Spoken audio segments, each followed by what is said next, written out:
अस्सलाम वालेकुम व्यूवर्स, कैसे हैं आप सब। उम्मीद है कि सब ठीक ठाक होंगे और बहुत खुश होंगे।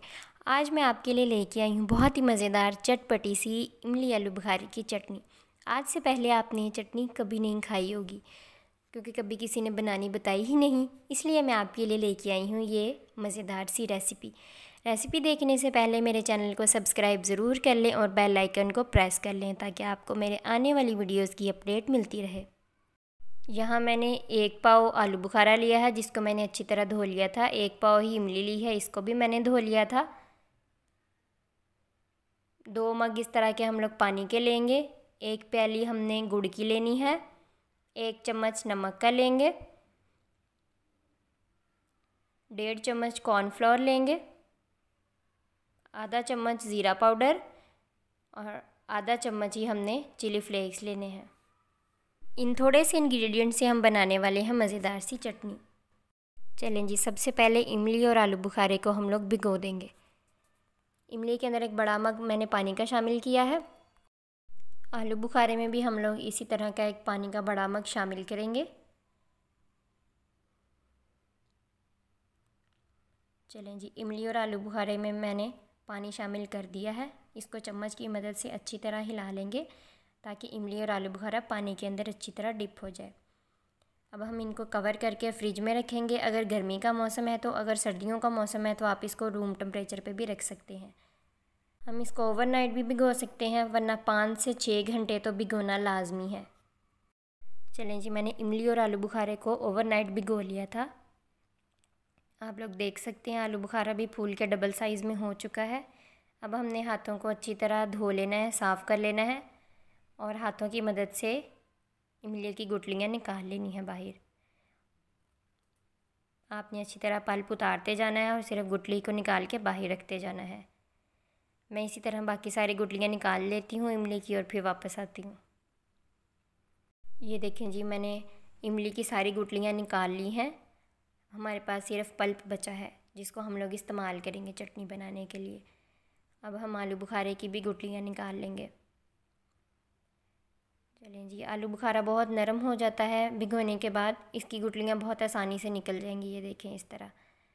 मैं बाकी सारी गुठलियाँ भी निकालती हूँ और फिर वापस आती हूँ। ये देखें जी, मैंने आलू बुखारे की गुठलियों को अच्छी तरह निकाल लिया है। हमें इसको छानने की ज़रूरत नहीं है क्योंकि इसके अंदर कोई वेस्ट या छिलके वगैरह नहीं होते। इमली के पल्प को हम लोग अच्छी तरह छान लेंगे क्योंकि इसके अंदर ब्लैक कलर के छिलके होते हैं जो चटनी के टेस्ट को ख़राब करते हैं, इसलिए हमें वो नहीं चाहिए, वेस्ट होते हैं। सबसे पहले हम लोग इमली के पल्प को छान लेंगे। इस तरह का एक स्ट्रेनर लेंगे और एक बॉल लेंगे जिसमें आहिस्ता आहिस्ता इमली के पल्प को शामिल करते रहेंगे और इसको छान लेंगे अच्छी तरह। आप लोगों के पास अगर स्ट्रेनर नहीं है तो आप बारीक कपड़ा कोई भी इस्तेमाल कर सकते हैं। आपने इस तरह चम्मच की मदद से हिलाते जाना है आहिस्ता आहिस्ता। ये इस तरह के हमें ब्लैक कलर के छिलके नहीं चाहिए। ये देखें जी, जो हमें पानी चाहिए वो नीचे बॉल में जाता जा रहा है। थोड़ा थोड़ा सा पानी शामिल करेंगे ताकि सारा पल्प अच्छी तरह नीचे बॉल में शिफ्ट हो जाए। ये वेस्ट जो हमें नहीं चाहिए इसको हम लोग फेंक देंगे। जो हमें इमली का पानी चाहिए था वो हमें बॉल के अंदर मिल चुका है। आधा मग हमने पानी का इस्तेमाल किया था इसको छानने के लिए। अब हम लोग आलू बुखारे को ब्लेंडर में डाल के अच्छी तरह ब्लेंड करेंगे। ये देखें जी, मैंने ब्लेंडर में आलू बुखारे को डाल दिया था। ये जो आधा मग हमारे पास पानी का बचा था इसको हम लोग इसमें शामिल करेंगे और इसके ऊपर ढक्कन लगा के अच्छी तरह इसको ब्लेंड कर लेंगे। आपने अच्छी तरह इसको ब्लेंड करना है ताकि कोई भी इसके अंदर आलू बुखारे का टुकड़ा वगैरह ना रहे। ये देखें जी, मैंने अच्छी तरह इसको ब्लेंड कर लिया है। अब हम इसको बर्तन में शिफ्ट कर लेंगे। ये देखें जी, मैंने इसको शिफ्ट कर दिया है मिट्टी की हांडी में। साथ ही मैं इसमें शामिल कर दूंगी जो हमने इमली के पल्प को छान लिया था। इसके नीचे चूल्हा चलाएंगे और इसमें बॉयल आने तक इंतज़ार करेंगे। आपने मेटल के बर्तन इस्तेमाल करने से गुरेज करना है क्योंकि मेटल इमली के खट्टेपन की वजह से डिज़ोल्व होती है खाने के अंदर, इसलिए हमने उसको इस्तेमाल नहीं करना। इसलिए मैं लकड़ी का चम्मच इस्तेमाल कर रही हूँ और मिट्टी की हांडी इस्तेमाल कर रही हूँ। बॉयल आना शुरू हो गया था इसमें। अब मैं इसमें शामिल कर दिया है गुड़ और जो हमने नमक लिया था वो भी शामिल कर दिया है। इसको अच्छी तरह हिला लेंगे। गुड़ इसके अंदर मेल्ट होता है तो मैं वापस आती हूँ। आपने इसके ऊपर ढक्कन नहीं लगाना, वरना ये उबल जाएगी और चूल्हा भी गंदा हो जाएगा और चटनी भी आपकी बनेगी नहीं, क्योंकि सब कुछ ज़ाया हो जाएगा। आपने सर पे इसके खड़े रह के इसको हिलाना है ताकि ये उबले ना। ये देखें जी, गुड़ अच्छी तरह मेल्ट हो चुका था, इसलिए मैंने इसके अंदर चिली फ्लेक्स और ज़ीरा पाउडर शामिल कर दिया है। चम्मच की मदद से इसको अच्छी तरह हिला लेंगे और फ्लेम बिल्कुल लो करके इसको पकने के लिए छोड़ देंगे। आधे घंटे के लिए हम इसको पकाएंगे और फिर इसकी कंसिस्टेंसी हम चेक कर लेंगे, क्योंकि हमें ये बहुत ज़्यादा थिक भी नहीं चाहिए, बहुत ज़्यादा पतली भी नहीं चाहिए। इस तरह ये हल्की आंच पे आधे घंटे के लिए पकती रहेगी। ये देखें जी, इमली और आलू बुखारे को पकते हुए आधा घंटा हो चुका है। आप लोग इसकी कंसिस्टेंसी देख सकते हैं। थोड़ी थोड़ी देर बाद आपने इसके अंदर चम्मच चलाते रहना है। 15 मिनट मज़ीद इसको हम पकाएंगे।